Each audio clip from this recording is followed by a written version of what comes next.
Taiwan has long benefited from a silicon shield.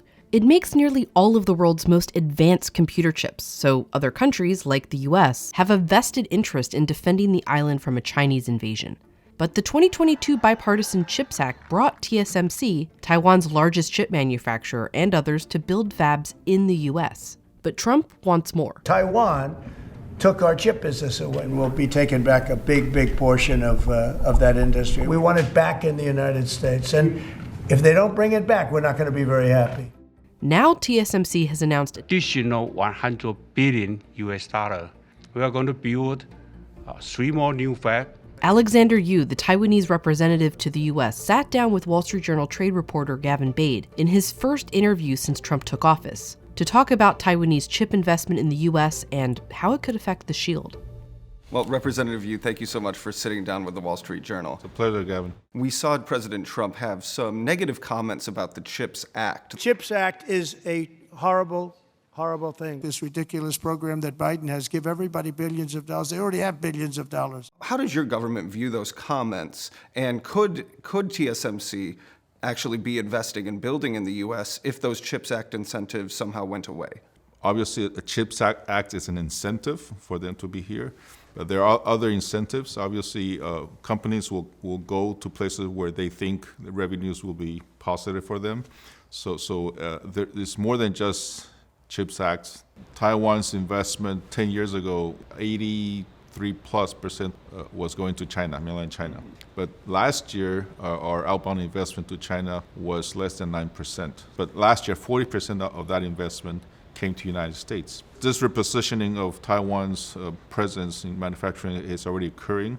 And with President Trump's calling for the resurgence of United States manufacturing, I think we're very happy to work together with the United States. We are close partners. At the White House, President Trump was saying that the TSMC investment would allow the leading-edge microchips, the most advanced semiconductors, to be made in the United States. True. That would be a shift from today when the most advanced microchips are made in Taiwan, on the island of Taiwan. Is the Taiwanese government prepared to allow the most advanced, the leading-edge microchips to be manufactured in the United States? The need for more chips, especially the more advanced chips, with the advent of AI, the need for those chips has increased exponentially. We can't make it all in Taiwan. So for our manufacturing to be placed in where our clients are, United States mainly, it makes sense. Also, by being part of the supply chain, Taiwan, U.S., and other friendly countries, we're actually better intertwined, better connected.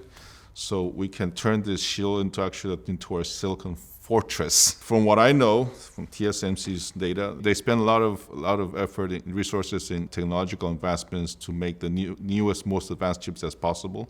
So we may be getting to the 1.5 nanometer, the one eventually, but they start making it in Taiwan. So once this technologies mature, and then probably move it elsewhere. So the newest technology will be first made in Taiwan, and eventually will go to other places, and the United States includes. It sounds like what you're saying is there will still be, the most advanced chips will still be from Taiwan, correct? It will originate and start in Taiwan and eventually be placed elsewhere. The shield could also be thinning from the U.S. President Trump, during the election, suggested Taiwan should increase its own national spending. Is the security relationship between the U.S. and Taiwan as strong as it's ever been, or has it changed since Trump came back into power? And we understand our friends'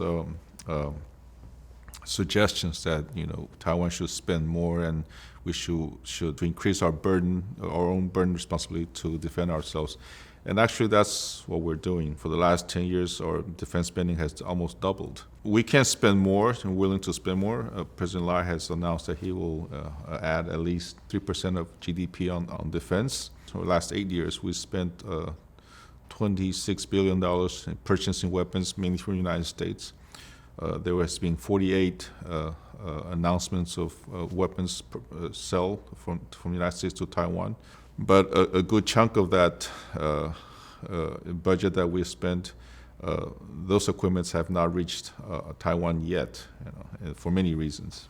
Obviously, we are very, very appreciative of the United States making available these equipments, but it's the speed at which these equipments, which are in stock, can be made available to Taiwan.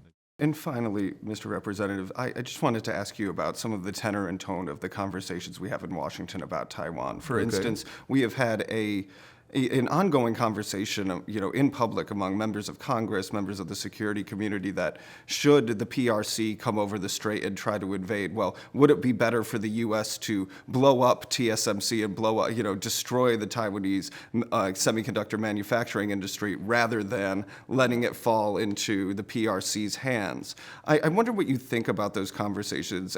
If they get their hands on TSMC in Taiwan, in Hsinchu in particular, they're getting are the machines, and those can be easily replicated. PRC has spent billions and billions of dollars trying to replicate TSMC in China. They even hire TSMC managers, they hire engineers, but they have not been able to do so. And actually, most of these couple of companies that they've invested by the state probably are in ruin. Why? In my opinion, it's the freedom factor. It's the human factor that makes TSMC work. Without Taiwan, TSMC will not work. As simple as that. It's not Taiwan by itself. We may have a shield, but together with other friends, we'll have a fortress. Fortress Taiwan. I think Yes. we can leave it at that, Mr. Representative. Of course. Thank you so much for sitting down. No, with it's the a Wall pleasure. Street It's a Journal. pleasure. Really has been a fantastic conversation. Thank you so much. Thank you. Appreciate the time. Thank you.